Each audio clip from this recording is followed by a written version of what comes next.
오늘은 식당 창업하면 빨리 망하는 사람이라는 주제로 준비를 해봤습니다. 저는 이제 장어집을 하고 있으니까 장어집 중심으로 얘기를 하겠지만 사실 다른 아이템이라도 충분히 해당될 수 있는 내용들이기 때문에 이렇게 주제를 정해봤고요. 제가 오늘 말씀드리는 내용들은 개인적인 생각이지만 특히 장어집을 준비하시는 분들은 잘 판단하셔서 도움이 되셨으면 합니다. 자, 장어집을 하면 안 되는 사람 첫 번째는요, 일을 많이 안 하려는 사람입니다. 물론 식당 창업을 하면서 처음부터 일을 하나도 안 하려는 사람은 없을 거예요. 하지만 누구나 그 오토 매장에 대한 꿈이 있잖아요. 내가 없어도 자동으로 돌아가는 매장, 완전 오토는 아니더라도 한 반 오토라도 어떻게 안 될까? 내가 없어도 어느 정도 직원들, 아르바이트가 알아서 하는 그런 매장을 꿈꾸고 식당 창업을 하는 분들이 꽤 있을 것 같습니다. 물론 장어집이라고 오토 매장, 반 오토 매장이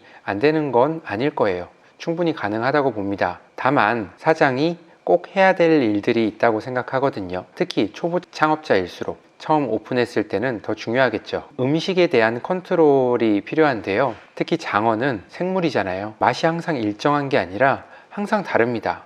자포니카 똑같은 사미를 저희도 쓰고 있지만 그때그때 맛이 항상 달라요. 품질이 다르다는 거죠. 품질이 또 너무 떨어지면은 돌려보내고 또 다른 걸 받을 수도 있고, 어떤 건 질기고 어떤 건 연하고 어떤 건 기름이 많고 항상 다른데 계속 체크를 하고 컨트롤을 해줘야 되는 거예요. 물론 이런 것들을 직원한테 맡길 수도 있겠지만 말 그대로 직원인데 책임을 져주는 건 아니잖아요. 가장 중요한 일은 사장이 항상 관심을 가지고 챙겨야 되고, 반찬도 마찬가지입니다. 똑같은 레시피 쓰면 되는 거 아니냐.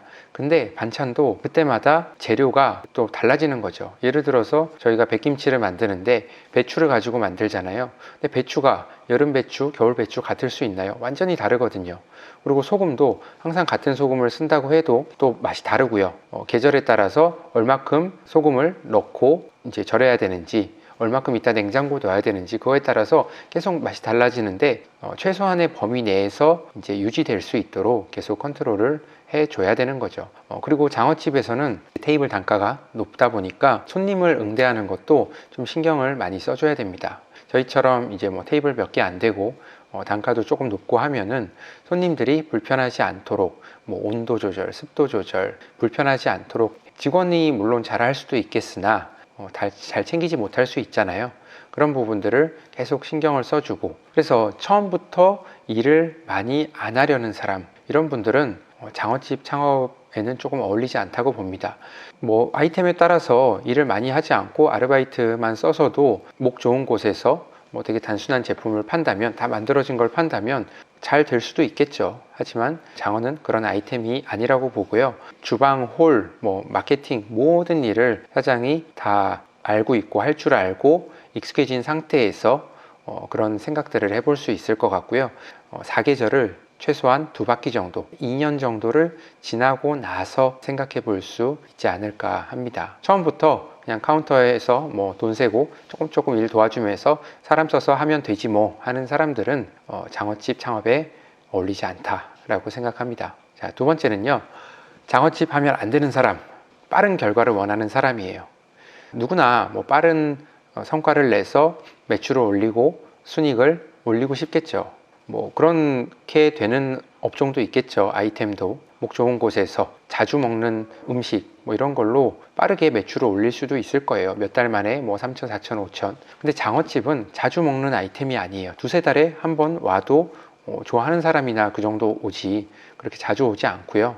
그리고 단가도 비싸기 때문에 더 그렇고요. 손님이 누적되는 데는 시간이 걸려요. 신규 손님이 처음에 오려면 내가 처음 오픈했는데 뭘 믿고 옵니까? 정말 홍보도 많이 하고 해서 처음에 한 명 한 명 손님이 오셨을 때 정말 정성껏 대접을 하고 좋은 이미지를 쌓고 또 주변에 입소문을 내주고, 그 손님이 또 재방문을 하고 또 단골이 되고, 그래서 신규 손님과 재방문 손님이 계속 누적돼서 매출이 만들어지기까지는 시간이 걸리고 다른 아이템에 비해서 좀 더 장기적으로 생각해야 된다는 겁니다. 그렇게 장기전으로 보다가 매출이 빨리빨리 안 올라가면 계속 적자를 내면서 내가 손해를 나면서 버텨야 되는가? 그건 전혀 아닙니다. 왜냐하면은 앞에 영상에서도 제가 말씀드렸지만 장어는 테이블 단가가 높기 때문에 예를 들어서 하루에 50만 원 매출이 난다고 해도 손님을 뭐 10팀, 20팀 받아야 되는 게 아니라 뭐 4, 5팀만 받아도 50만 원은 충분히 나올 수 있거든요. 그러면 4, 5팀을 손님을 받는데 인원이 많이 필요하지 않아요. 2명이서도 충분하기 때문에 인건비를 최소화, 고정비를 최소화하면서 매출이 어느 정도 올라갈 때까지는 고정비를 최소화할 수 있거든요. 뭐 다 상황에 따라 다르겠지만 매출이 뭐 1,000만 원, 1,500만 원만 넘어가도 최소한 손해는 나지 않고 내 인건비를 어느 정도 가져갈 수 있는 구조가 만들어질 수 있다는 거죠.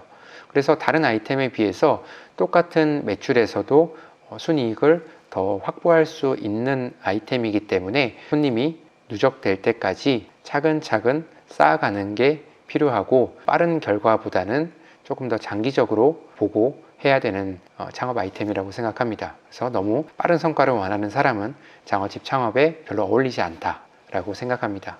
자, 세 번째는요, 너무 중요한 내용인데요. 온라인 마케팅을 안 배우려는 사람이에요. 지금 뭐 온라인 마케팅에 대해서 이해도가 높고 잘하면 물론 좋겠지만 몰라도 충분히 배울 수 있습니다.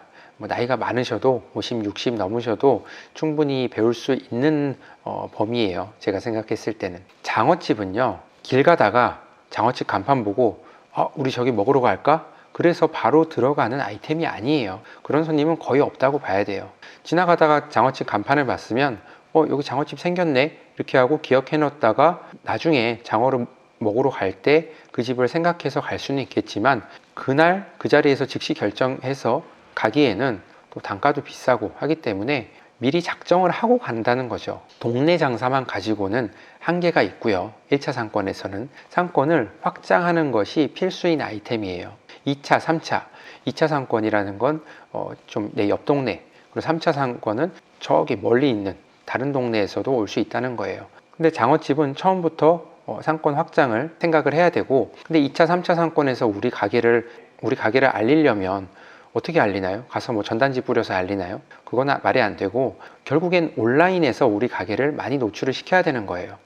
근데 온라인에서 노출을 시키려면 마케팅에 대해서 뭘 알아야 되잖아요. 뭐 키워드 광고, 블로그, 뭐 인스타그램 알고 내가 세팅을 해놓고 꾸준히 관리를 해야 되는 거예요. 근데 경험이 없고 또 나이가 많으실수록 나 그런 거 몰라.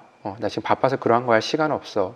그거 뭐 맡겨서 직원이나 뭐 업체 맡기면 된다고 생각하시는 분들이 아주 많습니다. 근데 경험상 제가 이제 마케팅 일을 했고 이제 대행사도 했고 해봤기 때문에 그런 분들은 망하기가 참 쉽습니다. 특히 장어집에서는 시간이 없어, 나 그런 거 할 시간 없어 하는 분들은 더 빠르게 망할 가능성이 높고요. 자, 맡기더라도 뭐든 그렇지만 내가 뭘 아는 상태에서 맡겨야 됩니다.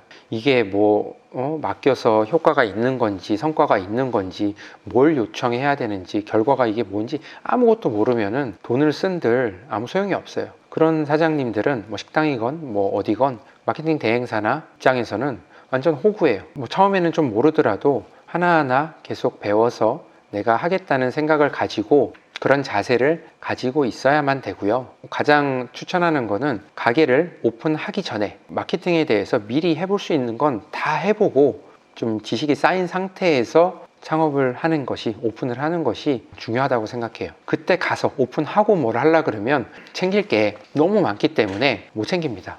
뭐 되게 어려운 마케팅을 하라는 게 아니에요. 그렇게 난이도가 깊지 않기 때문에 충분히 차근차근 배워서 할 수 있는 부분들이고요. 온라인 마케팅은 저희처럼 작은 장어집을 운영하는데 아주 중요한 능력이고 본인이 알고 컨트롤을 할 수 있어야 된다. 온라인 마케팅을 배울 의사가 별로 없는 사람들은 장어집 창업을 하시면 안 된다. 자, 그리고 네 번째는요, 장어를 못 먹는 사람. 장어집 말고 어떤 음식점이라도 내가 지금 다루는 음식을 본인이 먹기 싫어하고 못 먹으면은 사실 하면 안 된다고 생각합니다. 물론 이것도 직원이나 뭐 동업자가 좋아해서 할 수도 있겠지만, 그래도 내가 주 관리자라면 아주 즐겨 먹진 않더라도 최소한 어느 정도는 즐길 줄 알아야 된다고 생각해요. 특히 장어가 맛이 그때그때 다르기 때문에 내가 맛을 볼 줄 알아야 이게 컨트롤이 가능하고요. 내가 싫어하는 음식을 팔면은 그렇게 즐겁지 않겠죠. 손님들이 와서 장어를 먹고 맛있다고 하고 그럼 나도 기분이 좋고 공감하고 소통하고 해야 되는데, 내가 주인이 장어를 싫어하면은 그게 좀 어렵지 않을까 싶습니다. 어느 정도는 장어를 당연히 먹을 수 있는 사람이어야 창업하는데 적합한 사람이라고 생각을 하고요. 자, 오늘 장어집 하면 안 되는 사람, 그 4가지 유형을 살펴봤는데요.